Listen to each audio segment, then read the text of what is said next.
जय निधिमन।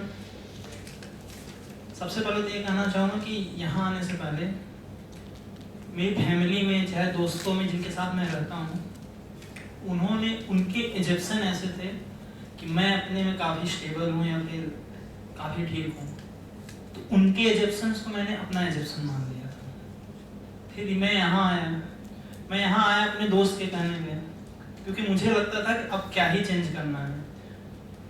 जब मैं पहले दिन यहाँ पे आया तो सर ने पहले ध्यान देने को कहा ब्रीथ में, तो उसके बाद वो पूछा कि क्या दिखाई दे रहा है अपने अवेयरनेस में। तो मैंने सर से कहा कि मुझे ब्लैंक दिख रहा है सब कुछ। तो सर ने कहा मुझसे कि तुम अपने सेटल्ड थॉट पे फोकस नहीं कर पा रहे हो तुम, क्योंकि हम लोग अपने अनसेटल्ड थॉट पे ज़्यादा फोकस करते हैं, और जब अनसेटल्ड थॉट कम हो जाते हैं तो हम अपने सेटल्ड थॉट पे नहीं फोकस कर पाते हैं। उसके बाद सर ने बताया कि ऑब्जर्वेशन और कंक्लूजन में डिफरेंस।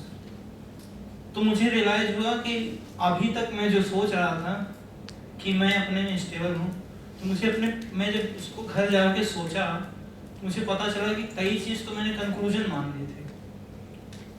तो ये चीज़ हुआ, तो मैं उसके बाद से हमेशा डिफरेंशिएट करने की कोशिश करता हूँ, क्या मैं ऑब्जर्वेशन कर रहा हूँ, क्या मैं कंक्लूजन कर रहा हूँ।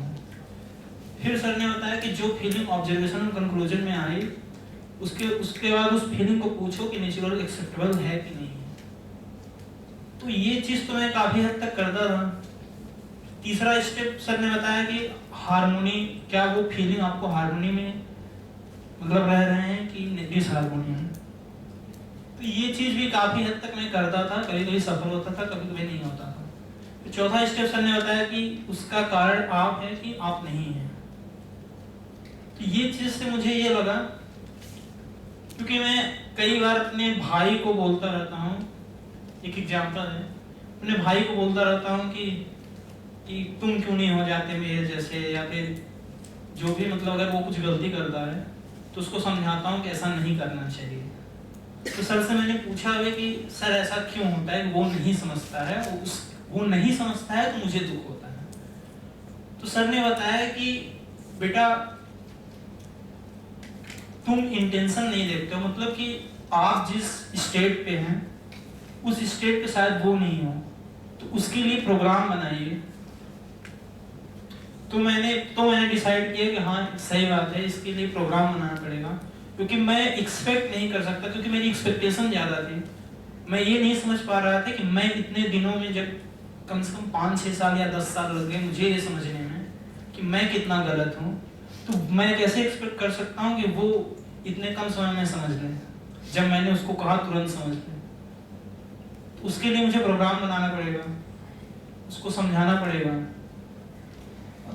तीसरी चीज सर ने बताया कि ट्रस्ट के बारे में डिफिनीशन बहुत बढ़िया बताया सर ने, कि हमारा अपने इंटेंशन पे डाउट नहीं होता, लेकिन दूसरे की कॉम्पिटेंस पे डाउट हो जाता है, क्योंकि हम हमेशा दूसरे का कॉम्पिटेंस देखते हैं और अपना इंटेंशन देखते हैं। अगर हम दूसरे का भी इंटेंशन देखें तो डाउट होगा ही नहीं। तो ये चीज़ सीखने को मिली।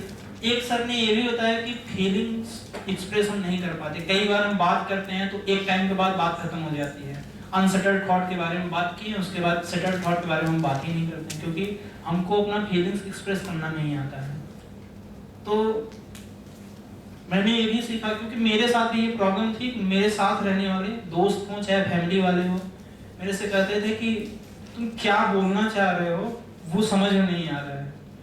कई बार मेरे एकदम जो क्लोज हैं, जैसे मम्मी हैं या फिर कई जो दोस्त हैं जो मेरे साथ बचपन से रह रहे हैं, वो समझ जाते थे मेरी फीलिंग, क्योंकि वो बिना बोले समझ जाते थे। कैसे समझ जाते थे वो मैं नहीं समझ पाया हूँ, मेरी मम्मी जैसे समझ जाती हैं।